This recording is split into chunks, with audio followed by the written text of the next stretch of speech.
नमस्कार, राज की बात में आपका स्वागत है। कांग्रेस हिंदुस्तान की सबसे बड़ी जमींदार है। मतलब सबसे ज्यादा जमीन अलग अलग इलाकों में, बड़े शहर से लेकर छोटे कस्बों तक सबसे ज्यादा जमीनों पर कब्जा कांग्रेस करके बैठी है और उसके मुखिया नेहरू गांधी परिवार रहा है। छोटे शहरों से लेकर बड़े शहर तक जितने दफ्तर है कांग्रेस के, वो कांग्रेस की सरकारों के समय में इनको दान में दिया गया था। सरकार की तरफ से मुफ्त में ये जमीनों पर कब्जा करके बैठे थे। और दिल्ली में तो कहना ही क्या है, दिल्ली में लुटियंस दिल्ली के ऊपर तो कांग्रेस का ऐसा कब्जा रहा कि एक के बाद एक, यानी कि हर 100-200 मीटर की दूरी पर लुटियंस दिल्ली में एक ऐसा दफ्तर मिल जाएगा जहां कांग्रेस के किसी भी विंग का कार्यालय हो और कांग्रेस के खुद का मुख्यालय हो, या फिर गांधी नेहरू परिवार के किसी सदस्य के नाम पर कोई संस्था हो, संगठन हो, या फिर इनके अपने ही लोगों का बंगला हो। ऐसी स्थिति पैदा कर दी गई कि नेहरू गांधी परिवार ने लुटियंस दिल्ली पर कब्जा कर रखा था, लेकिन उसे लुटियंस दिल्ली से बाहर निकालने की प्रक्रिया ये पीएम मोदी ने शुरू कर दिया। और एक झटके में अभी 5 बड़े बड़े कांग्रेस के दफ्तर खाली करवाए जा रहे हैं। कल तो इनॉग्रेशन है कांग्रेस के मुख्यालय का, और ये कांग्रेस का मुख्यालय इनॉग्रेशन के मौके पर कांग्रेस के बड़े बड़े नेता आएंगे। यहां तक कि रेवंत रेड्डी दिल्ली आ रहे हैं, तेलंगाना से चलते हुए सुक्खू भी आएंगे, और डीके शिव कुमार और उनके मुख्यमंत्री यानी सिद्धारमैया भी आएंगे। कांग्रेस की अभी सर्वे सर्वा जो सुपर डुपर नेता कहा जा सकता है, सोनिया गांधी, जो अभी बीमारी की अवस्था में है, अपने 10 जनपद के बंगले से निकलकर 9 कोटला रोड जाएंगी मुख्यालय का उद्घाटन करने के लिए, जिसे नाम दिया गया है इंदिरा गांधी भवन। राहुल गांधी भी होंगे, प्रियंका वाड्रा भी होगी, लेकिन इस बीच कोई भी खुश नहीं है। ऐसा क्यों है कि उत्साह नहीं दिख रहा है। कांग्रेस के नए मुख्यालय, इतनी बड़ी बिल्डिंग, 6 मंजिला बड़ी बिल्डिंग, जिसके दरवाजे चोर रास्ते से खोला गया, क्योंकि सामने के फ्रंट के दरवाजा अगर खोला जाता तो उस पर लिखा होता दीनदयाल उपाध्याय मार्ग, क्योंकि भारतीय जनता पार्टी का भी दीनदयाल उपाध्याय मार्ग पर ही दफ्तर है। और दीनदयाल उपाध्याय नाम से अगर कांग्रेस के दफ्तर का, मुख्यालय का पता हो तो ये कांग्रेसियों को और खासकर गांधी नेहरू परिवार को कैसे सहन होगा। इसलिए चोर दरवाजे से उसने दूसरे तरफ का गेट, मुख्य गेट खुलवाया और उसे ही नाम दिया 9 कोटला रोड, क्योंकि पहले से इनके 24 अकबर रोड पर था।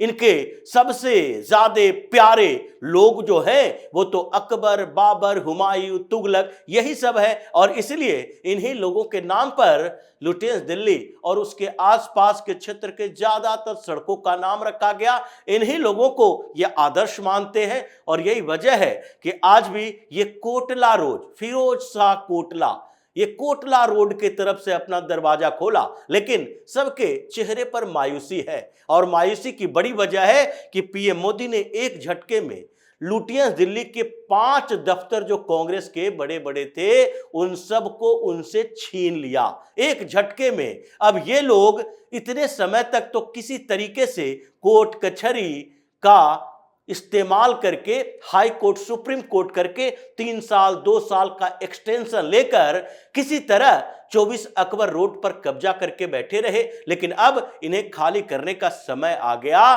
कल इसका उद्घाटन होगा और उसके बाद 24 अकबर रोड पर ताला लग जाएगा।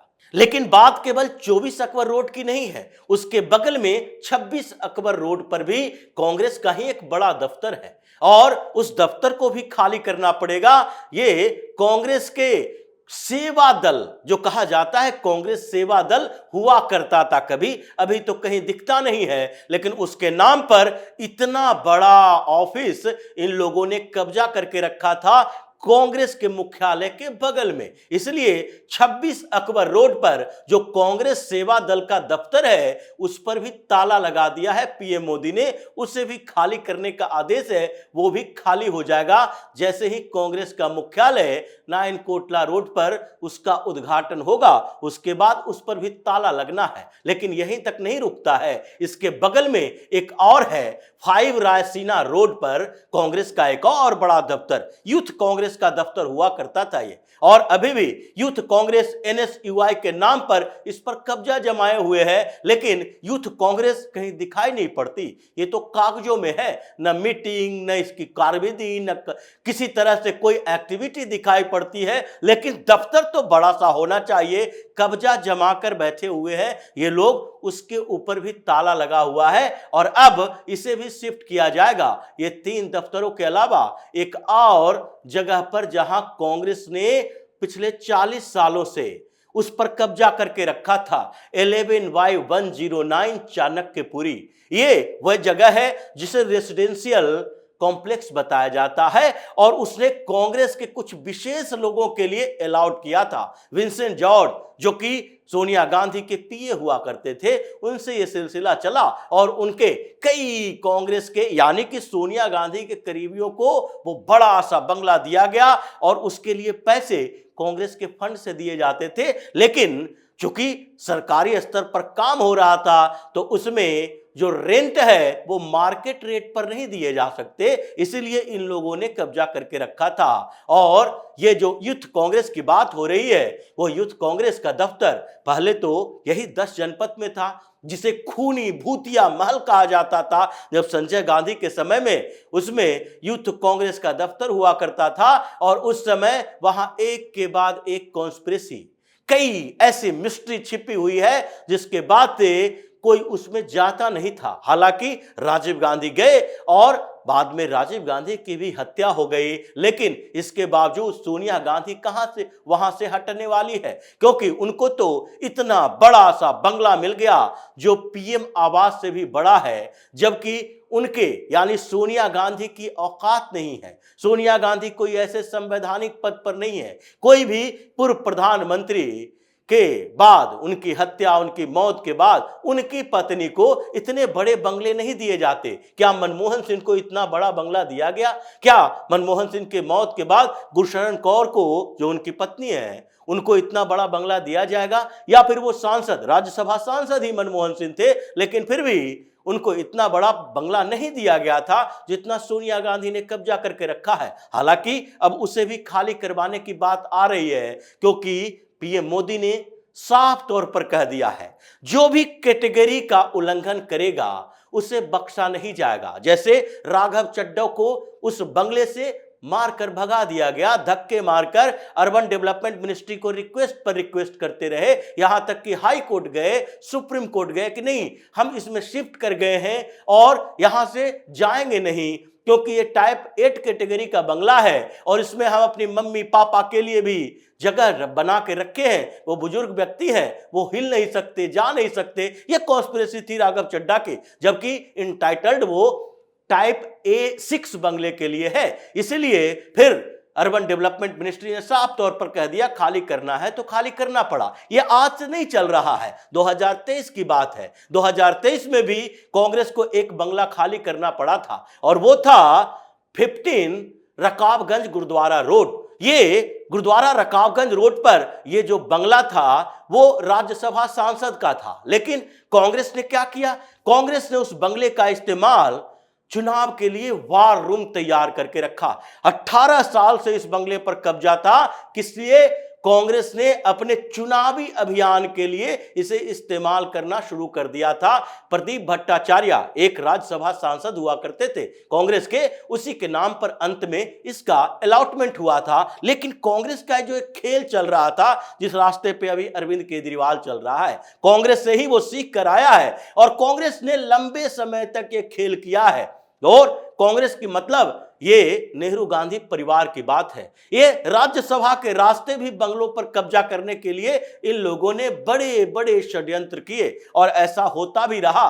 कई राज्यसभा सांसद ऐसे बनाए जाते थे जिनका दिल्ली में बंगले की जरूरत नहीं है, लेकिन उसे बनाया गया, पैसे लिए गए उससे, बनाने के बदले बड़े बिजनेसमैन, बड़े क्रिकेटर, बड़े पदाधिकारी, इन लोगों का रिटायरमेंट प्लान हुआ करता था और उन बंगलों का इस्तेमाल कांग्रेस यानी नेहरू गांधी परिवार के लोग अपने लिए करते थे और इसलिए आगे भी ये चलता रहा। ये जो 15 रकाबगंज गुरुद्वारा रोड है, वहां पर जो बंगला था प्रदीप भट्टाचार्य को राज्यसभा के लिए दिया गया और उससे कब्जा करके रख लिया गया, वार रूम बनाया गया। जब सरकार से रिक्वेस्ट पर रिक्वेस्ट की गई कि नहीं नहीं हम पैसा दे देंगे इस बंगले के बदले, यहां पर जितना रेंट हो सकता है हम दे देंगे, फिर भी अर्बन डेवलपमेंट मिनिस्ट्री टस से मस नहीं हुई तो उसे हटाया गया, खाली किया गया। ये चौथा बंगला ऐसा जिसमें से इनको धक्के मारकर बाहर निकाला गया और फिर उसके बाद इन लोगों की कॉन्स्पिरेसी खत्म नहीं हुई। इसके लिए तो बड़े स्तर पर एक नियम बनाने की जरूरत है, अभी तक वो नियम बना नहीं पाए हैं। बगल में ही 17 रकाबगंज रोड में इन लोगों ने उसको वार रूम को शिफ्ट कर दिया, जो शक्ति सिंह गोहिल गुजरात के नेता और वहीं पर वो रहते हैं, लेकिन राज्यसभा सांसद, इसलिए दिल्ली का उनका बंगला छीन लिया गया और उस पर वार रूम बना लिया गया। ये स्थितियां हैं। अभी एक नियम बनाने की चर्चा हो रही है। जिस तरीके से अरविंद केजरीवाल और मनीष सिसोदिया की कॉन्स्पिरेसी सामने आई और ये खुलेआम जिस तरीके से बंगले पर कब्जा कर रहा है, उससे अर्बन डेवलपमेंट मिनिस्ट्री एक नियम बनाने की बात कर रही है। संसद से इस नियम को पारित करवाया जाएगा। ऐसे सामान्य सरकारी बंगलों के लिए यह नियम तो है कि अगर किसी पदाधिकारी को, किसी अधिकारी को या फिर कोई तृतीय चतुर्थ वर्ग के कर्मचारी ही क्यों ना हो, उसको कोई सरकार के तरफ से बंगलो या फिर क्वार्टर इशू किया गया है तो आप उसे किसी दूसरे को नहीं दे सकते, दूसरे के साथ रह नहीं सकते। उसकी इंक्वायरी होती है समय समय पर और बताना पड़ता है कि आपके पास जो रह रहा है, क्या आपका कोई ब्लड रिलेटिव है, क्या आपका खून का संबंध है, या फिर यह बात चलने लगती है कि एक कमरे को कई लोगों ने रेंट पर देना शुरू कर दिया था। इस बात के लिए नियम कानून कड़ाई से लागू किए जाते हैं, लेकिन ये तो सांसद हैं, विधायक हैं, बड़े नेता हैं, इनके लिए जो लुंज पुंज रवैया अपनाया गया उसके खिलाफ अब बात की जा रही है। ये तो बड़ा गड़बड़ झाला है। जिस तरीके से मनीष सिसोदिया और अरविंद केजरीवाल ने ये राज्यसभा सांसद बनाया, पंजाब से Ashok Mittal lovely professional university का, वो तो दिल्ली आएगा, 5 स्टार होटल के स्वीट में रहेगा, उसको बंगले की क्या जरूरत है। फिर भी बंगला लिया और अरविंद केजरीवाल उस बंगले में भी शिफ्ट हो गया है। दूसरे हरभजन सिंह, ये बड़े क्रिकेटर, करोड़ों करोड़ रुपया इनके इर्द गिर्द रहते हैं, तो ये दिल्ली में ऐसे कई बंगले इनके पास हैं जहां प्राइवेटली रहेंगे। ये लुटियंस दिल्ली में आकर उस हाई सिक्योरिटी जोन में क्यों रहेंगे। मनीष सिसोदिया ने उस बंगले पर कब्जा कर लिया, लेकिन सरकार कुछ नहीं कर सकती, ऐसे कोई कड़ा प्रावधान नहीं है। ये एक बड़ा राजनीतिक मुद्दा बन जाएगा, लेकिन अगर सामान्य तरीके से देखा जाए तो इन बंगलों में रहने का अधिकार इसे नहीं है। अगर किसी राज्यसभा सांसद को अलाउड किया गया है तो वो रहेगा या उसका कोई परिवार रहेगा, लेकिन कांग्रेस ने जो ट्रेडिशन बनाकर रखा, राज्यसभा सांसद बनाओ, उससे पैसे भी लो और उसके बाद उसका बंगला भी कब्जा करके रखे रहो। आज कोई इस आधार पर आवाज नहीं उठा रहा। मोदी सरकार एक एक करके ये बात कर रही है। अभी तो कांग्रेस से 5 बड़े बंगले और दफ्तर सीज किए हैं। अब आगे नंबर 10 जनपद का भी है, क्योंकि आगे तैयारी इस बात की चल रही है कि सोनिया गांधी राज्यसभा की सदस्य है और इसके लिए जिस कैटेगरी का बंगला इन्हें मिलना चाहिए उसी की बात की जाए। चाहे कैसे भी हो, इनको दूसरा बंगला अलाउट होगा। जैसे प्रियंका वाड्रा को बंगला खाली करना पड़ा था, अब लोकसभा सदस्य बनी है, अब फिर से बंगला मिलेगा, लेकिन उसी आधार पर सोनिया गांधी को भी बंगला खाली करना पड़ेगा, क्योंकि जो कैटेगरी है बंगले की उसके साथ ये मैच नहीं करता। एक राज्यसभा के सांसद को इतना बड़ा बंगला मिल सके जिसका एरिया प्रधानमंत्री के आवास से भी बड़ा है। तो जो कांग्रेस ने अब तक खेल किया था वो पर्दाफाश हो चुका है उसका। अब धीरे धीरे लुटियंस दिल्ली के ऊपर से ये नेहरू गांधी परिवार का कब्जा खत्म हो रहा है। चाहे 3 मूर्ति भवन से नेहरू गांधी परिवार के लोगों को भगाया जाना हो, जिसे प्रधानमंत्री म्यूजियम एंड लाइब्रेरी बना दिया गया, चाहे 24 Akbar road, 26 Akbar road, 5 Raisina road या फिर 15 गुरुद्वारा, रकाबगंज, साहिब मार्ग, ये सारे जगहों से इन लोगों को भगाया जा रहा है और अब इससे कब्जा खत्म किया जा रहा है। जिसके बाद गांधी नेहरू परिवार के वो लोग जिनके पास अभी मुख्यालय के नाम पर 6 मंजिला दफ्तर है, लेकिन ये खुश नहीं है, परेशान है अंदर से, आगे की बारी का इंतजार कर रहा है कि कब नोटिस आएगा और फिर से एक और बंगला खाली करना पड़ेगा। तो इसी तरह की खबरों के साथ फिर से हाजिर होंगे, तब तक के लिए बने रहिए हमारे साथ और देते रहिए हमें सहयोग, ताकि इसी तरह की खबर हम आपके लाते रहें। धन्यवाद।